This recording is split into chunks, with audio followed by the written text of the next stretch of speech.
Do you identify as an emotional empath? So many of my clients do. I used to myself. I hear my clients say that they are so often emotionally exhausted by the world because as an empath, they absorb, take on, and feel all the feels of everyone around them, like a fire hose of emotion that's constantly turned on within them, flooding them with other people's anger, sadness, disappointment, frustration, and yes, joy and gladness too. Today, we're going to talk all about being an empath, the beauty, the challenges, what it might mean when you say you're an empath, and how to support yourself, especially during the holidays and a continuing global pandemic. Curious? Keep listening. It's gonna be a good one. You're listening to Feminist Wellness, the only podcast that combines functional medicine, life coaching, and feminism to teach smart women how to reclaim their power and restore their health. Here's your host, nurse practitioner, functional medicine expert, herbalist, and life coach, Victoria Albina. Hello, my love. I hope this finds you doing so well. Things are going well in my world. I'm delighting, as I am all the time, in learning about my new landscape up here on occupied Lenape territory in the Hudson Valley of New York. And it's been so beautiful to have all these new challenges, like we somehow didn't get the oil tank filled that heats our house. Oops. So I figured it out that I could use diesel, and I went and bought a gas can and filled it and figured out the little nozzle and used a wrench and took the cap off and put it in there myself. And it's these little things that help us to build trust in ourselves. And if you're used to country living, I bet you're like, okay, whatever. But chopping firewood, right? Stacking it. All these little things that are necessary for life up here that are new to me. I grew up in the suburbs, and the great state of Rhode Island is like one big suburb, not a diss. Love Rhode Island forever. Greatest state in the union. It's just, it's new to me, and it's really fun to experience myself as someone who I trust to be resourceful, to be curious, to meet the challenges. And, sometimes I grump a little. It's totally fine to grump. And then I decide I'm done with it. And I get up and I dust my hands off and I go do the next thing, right? It's a beautiful experience. I'm really, really glad for it. So one of the things that's been coming up a ton in my 6-month program, Overcoming Codependency, is the issue of being an empath. And I hear my clients talking a lot about this with joy, but also with a lot of pain. So you know that I'm both a total nerd and a woman full of the witchy woo, and I believe that some people are emotional empaths, born with the gift of feeling the feelings of the beings around them, including the trees and the animals and the earth. I think that's beautiful. And for us humans whose mental cassette tapes are set to play the song of codependent perfectionist and people-pleasing thinking, I think there's often more to it, a complexity.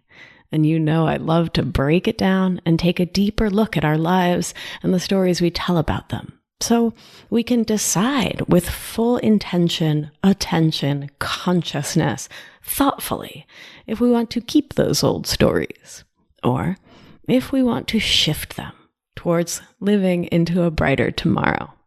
So I long called myself an empath, and I used to get so overwhelmed by other people's feelings.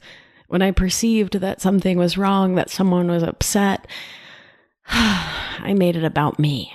And I felt this urgent need to fix it, to make it better, to take it on as mine to manage. I saw managing other people's emotional state as my job in so many ways. If someone else was uncomfortable, I was uncomfortable and felt compelled to shift it for both of us. Sometimes this empathic ability to feel other people's feels thoroughly in our bodies is a beautiful thing. Feeling a profound rush of joy if a friend gets into grad school or achieves some milestone.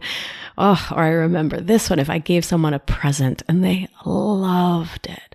It felt like tingly and amazing, like my body was full of stars and unicorns and sunshine. Oh, it was incredible. And the opposite was also true.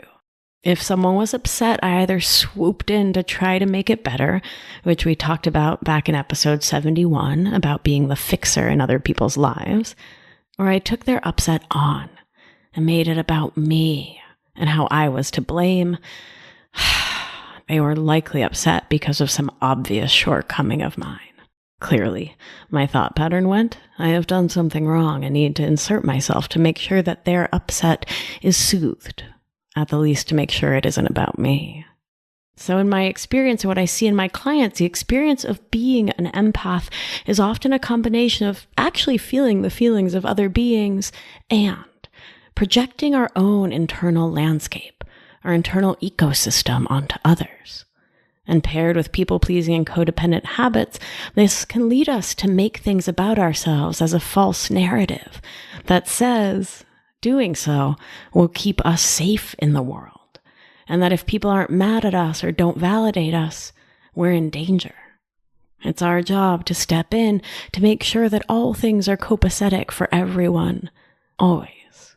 You don't have to identify as an empath to have this experience in the world.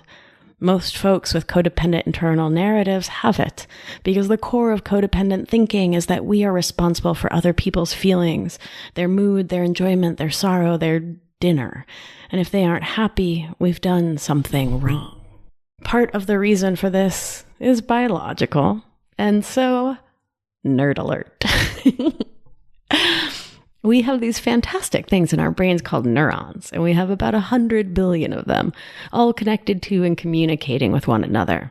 Neurons transmit neurochemical commands and impulses, both within our central nervous system and to our muscles, allowing us to be reactive and responsive to our environment. You touch a sharp object, a signal is sent to your brain that makes you pull your hand away. Mirror neurons are those that react when we do a thing, like when you wave at a baby and they sort of reflexively wave back, like in a mirror. Studies suggest that mirror neurons help us to feel the feelings of others. Like if someone laughs or cries, you may feel yourself automatically cracking up or feel tears in your eyes. Remember, as humans, we are social. We are pack animals. And when we are attuned to the feelings of those around us, we are safer because we are perceived as part of the community, someone attuned to those around us. We are also attuned to signals and cues of danger, of unsafety.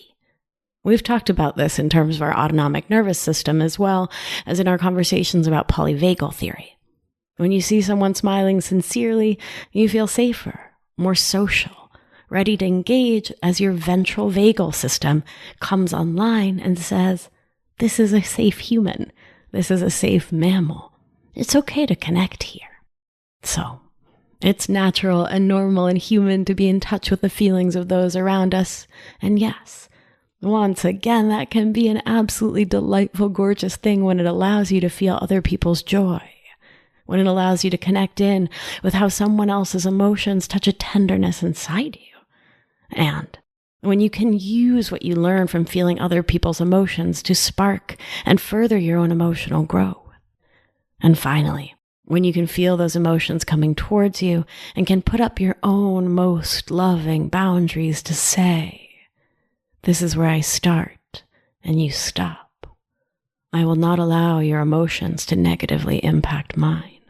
Where this propensity to feel other people's feelings hurts us is when we take those emotions on, when we compare and despair, when we make what someone else is feeling in their own body sparked by their own thoughts about whatever circumstance is happening, when we make those feelings mean something about us, something about our worth, our value, our wellness in the world, something we are personally responsible for, need to take action to remedy or change, something we need to fix, something we need to take blame for. And I hear so much of this with my clients who are working to overcome codependency in my 6-month program. Many of us grew up feeling like it was our job to manage the feelings in our household. So we withdrew or We inserted ourselves, interjected. We were the joker, trying to make everyone laugh so they wouldn't feel upset, making that witty comment to distract. Maybe we were the scapegoat, which is not a role most people choose, but rather is one that's imposed upon us. But it does the same job of taking the attention, the blame, taking it all on ourselves or having it thrust upon us. And so we grow up believing that it's our role to be the blamed one, that that's what we do in this world. And so we take on other people's feelings and take on the blame for them too.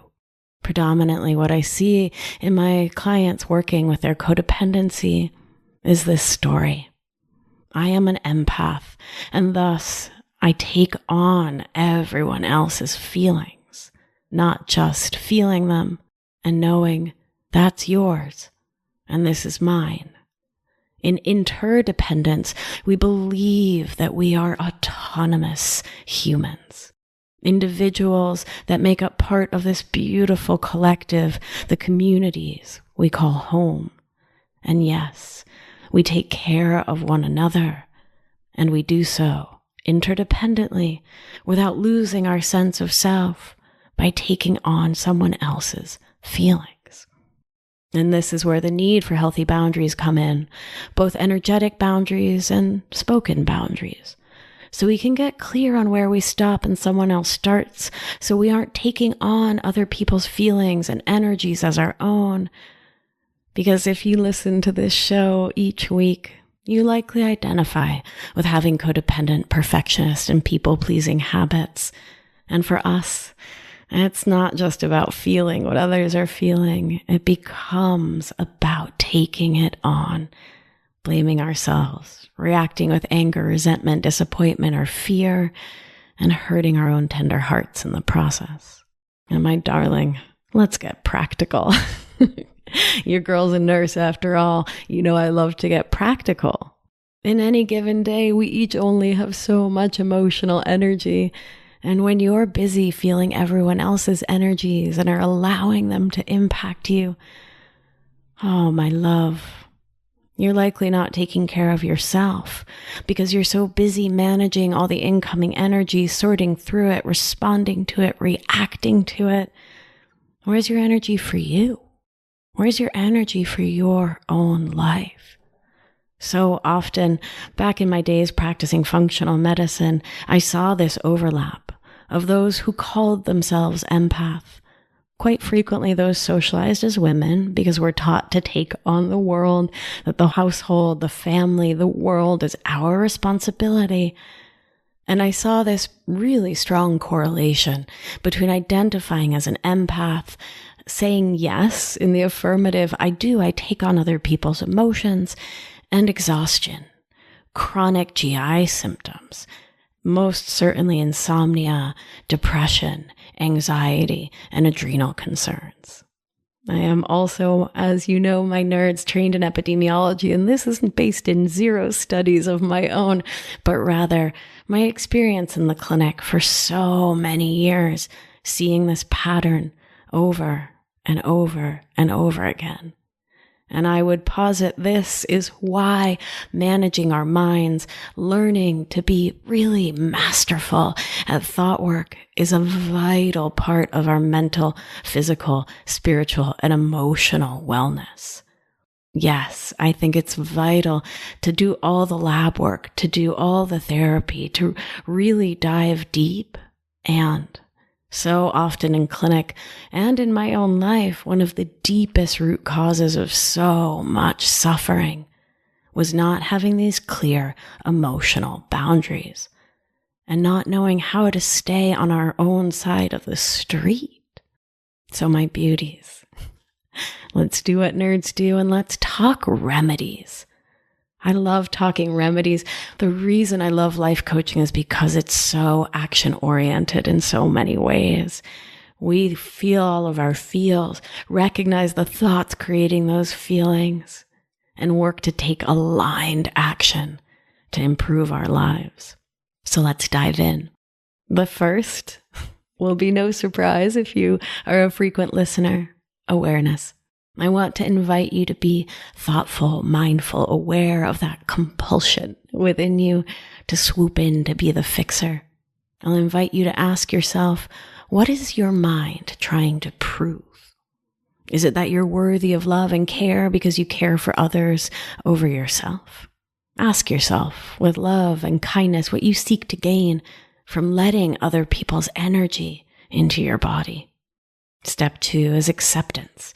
If this whole framework, this whole conversation is resonating for you, you may have learned in childhood or otherwise that it's your job to manage other people's emotions, and you get to come into full acceptance of that. Remember, acceptance doesn't mean you like it, condone it, think it's great. You just accept that it is, frankly, just what it is. And you get to accept the fact that that old story just isn't true. The only emotions you are here on this planet in this lifetime to manage are your own, my darling one. So let's talk action. I think the most important is boundaries. Boundaries are so vital here, both energetic and otherwise. You get to learn what you do and don't want to let into your energy field, what emotions are yours and what are truly someone else's. And in so doing, you get to understand and believe that other people's feelings are not your problem to fix, and that you literally can't change someone else's feelings for them. So you get to decide. You get to choose to stop trying. And you get to experience yourself as taking care of you first, filling your own emotional cup so you can show up with love for those you care about in a real way, because you want to be of service, not out of a misplaced sense of obligation to manage someone else's feelings for them. 4, create a consent culture in your friend circle. We talked about this way back in episodes 27 and 28 about asking for consent before you download your emotions onto someone else and asking the people you love to do the same.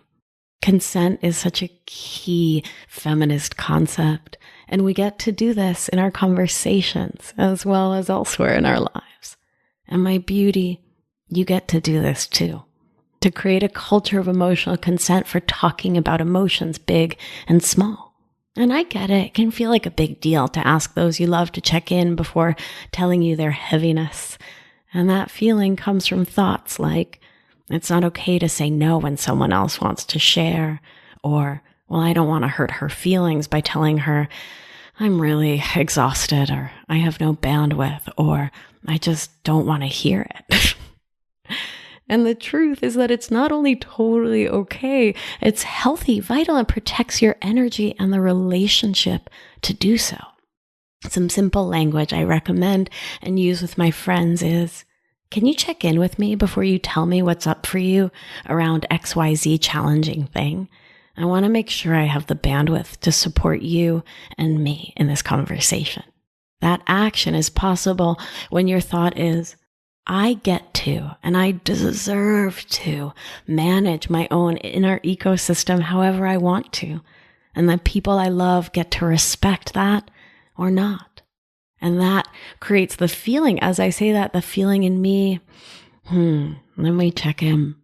It's confidence. Yeah, I've got this really big, cheesy smile. I feel confident in my body when I say that. And I'll make an important note here. If the people in your world are not willing to respect those boundaries, then that's just more information for you. And you get to make your own decisions about whether a relationship in which boundaries are not respected is supportive for you or not, from the place of acceptance and not from a place of judging that other person for their capacities. Finally, self-trust. My beauty, you're not a constant F-up for having the survival skill of feeling everyone's feelings. And it doesn't mean anything bad about you at all. You just get to decide if you want to continue to let other people's feelings feel like your burden to carry, fix, or manage. With time and attention and deciding to truly trust yourself, you can learn to discern what emotions are yours and which really aren't, and can make loving choices for yourself and others from that place of deep trust in your ability to hold your own emotional boundaries. Because I love you, I made you some meditations, some exercises to help you to strengthen your emotional and energetic boundaries.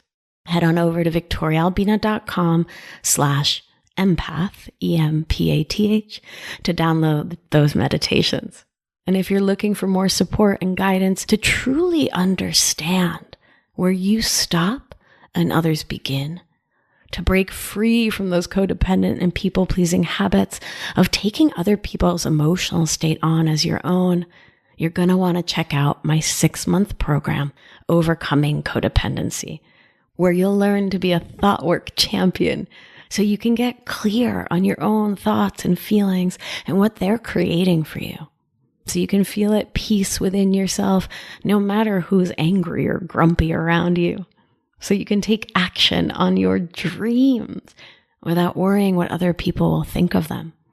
This course includes hundreds of hours of me through lessons each week, live weekly coaching, and a private direct messaging system where you can get coached by me every single weekday for 6 months.